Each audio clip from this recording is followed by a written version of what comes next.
Opisyal nang binuksan ang 33rd Southeast Asian Games kagabi sa Thailand. Pero alamin naman natin kung anong experience ba ang nakuha ng ating teammate sa naganap na seremonya at kung ano-ano ang mga magaganap ngayong araw. Para sa detalye, live sa Bangkok, Thailand, ang ating teammate na si Paulo Salamatin. Kamusta, Paulo? Yes, Danny and Meg, no? Sabi ko lang dito, simple, pero primera klase ang natungkayan natin sa naganap ng opening ceremony kagabi. Medyo mahalata rin natin na medyo counting binawasan yung pagiging engrande ng opening parade dahil nga ang abiso ng hari ay nasa estado pa rin sila ng pagluluksa sa yumaon nilang Queen Mother na si Sirikit. Maliban pa riyan, yung nangyayaring malawakang pagbaha kamakailan sa probinsya ng Songkhla talagang nakaapekto yon sa buong Thailand. Pero sa kabila noon ay patuloy pa rin ang seremonya at paghahatid ng isang world-class hosting dahil itong mga nakalipas na araw pa lamang sa ating pag-ikot sa mga venues, kitang-kita na natin na nakahanda na ang lahat ng mga sporting events dito sa Bangkok, maging sa Chonburi. Kung kagabi ay maraming events ang nakapahinga para sa paghahanda sa opening ceremony, ngayong araw naman ay nakatakdang simulan ng mga aksyon kung saan maya-maya lamang ay tutungo tayo sa mga events upang kuhanan kung sino-sinong mga atleta nga ba ang kukuha ng mga gintong medalya or kung kanino manggagaling ang unang ginto para sa Pilipinas. Base dito sa ating schedule, Meg and Danny, tignan lang natin ito. Ngayong umaga mag-i-start na sa Jiu-Jitsu. Cycling, meron na 9:30 a.m. to 11:30 a.m. sa cycling MTB downhill, sa Chonburi yan. Magsisimula na sa men's downhill. May gold medal match na tayo dyan. And magsisimula na rin ang women's downhill, although wala pa tayong medal contention dyan. Another sport naman natin, sepak takraw. Ngayong umaga rin, medyo sabay-sabay tayo ngayon. Full blast ang mga sport natin ngayong araw. Sepak takraw, dito sa Bangkok, sa may Patom Gymnasium. Women's Chinlone rank 1. May gold medal match na tayo dyan, 9:50 a.m. dito, local times sa Thailand. And men's Chinlone rank 1 gold, 10:30 a.m. Kasabay nito yung women hoop rank 1 gold ng 11:45 a.m.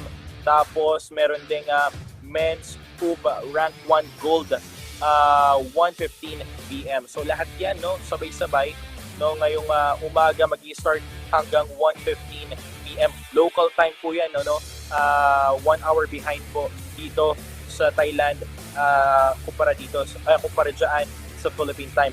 And another sport, meron din tayo sa Taekwondo, medyo marami-rami ito. Magaganap yan sa Bangkok din dito, women's freestyle Pumse individual, 9:10 a.m.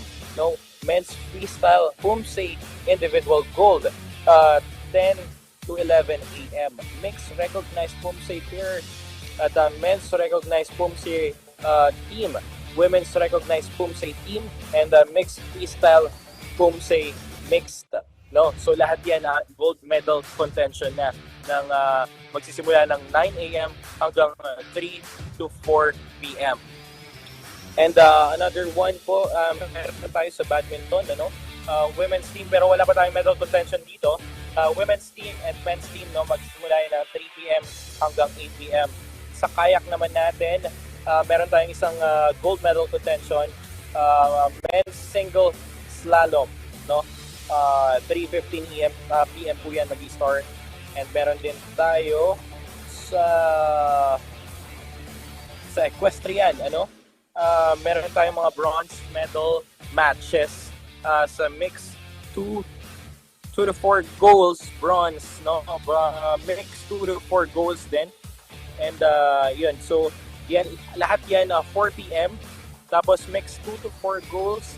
Meron din tayong 6:30 p.m. na gold medal match, So, ayan, other sport natin today, meron tayo sa hockey, meron tayo sa petang, and sa swimming.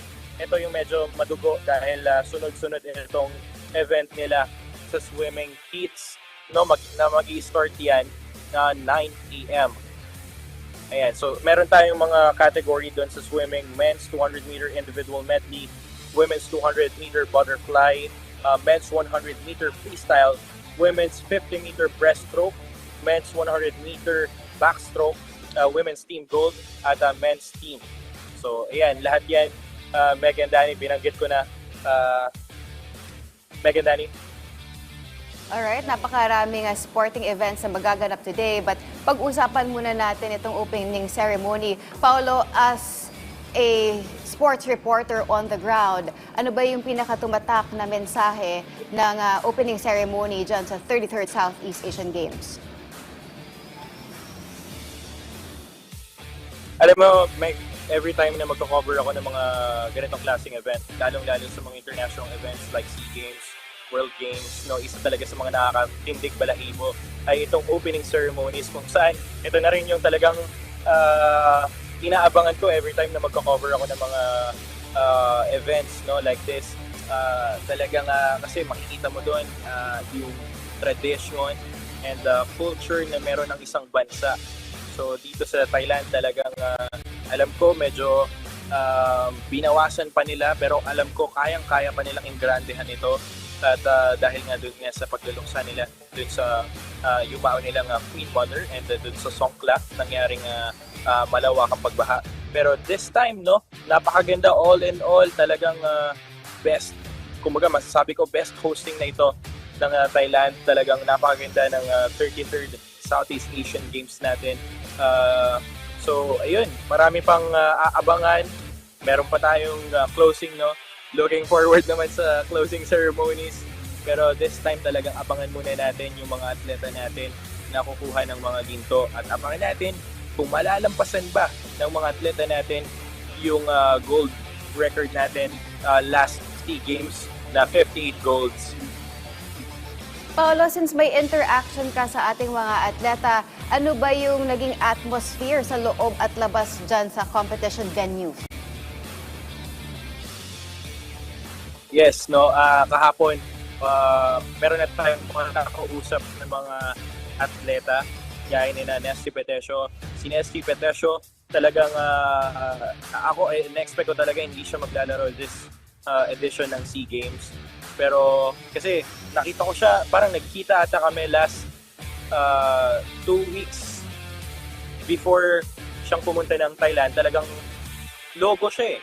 Lumolobo pa siya, pero this time talagang makikita nyo dun sa interview natin kanina, talagang medyo pumayat na siya. Makikita mo na yung cheekbone niya, no? Talagang hinabol niya raw yung timbang niya. Other than that, si Weljon Mindoro, talagang alam natin si Weljon Mindoro is a professional fighter, professional boxer. Dati nakapag na siya, nung bata pa lamang siya, nakapagbatang Pinoy na siya, nakapagpalarong pambansa na siya, pero never siyang napasama sa national team. Pero this time daw talagang excited siya kasi pangarap lang niya to dati na makapag national team, pero this time makakapag SEA Games pa siya. Talagang napakaganda para sa kanyang karera. And other than that, si Alex Ayala, no, mataas ang moral ng mga atleta natin. Lahat sila as in, lahat din ng mga dumalo sa parada kagabi. Paolo, how does it feel to be there watching our 1,600 Team Philippine athletes wearing our uniforms and apparel sa opening? Alam mo, isa lang masasabi ko dyan na maraming kasing gusto rin umarbor ng mga damit nila. Maski nga yung mga jacket natin dito, yung mga may nakalagay na Philippines, talagang maraming gustong makipagpalit ng jacket.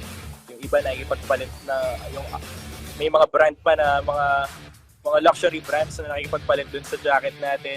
And lalong-lalo naman dito sa yung suot nila dun sa parada, talagang kasi dun sa holding area, pumasok tayo dun sa holding area ng mga atleta.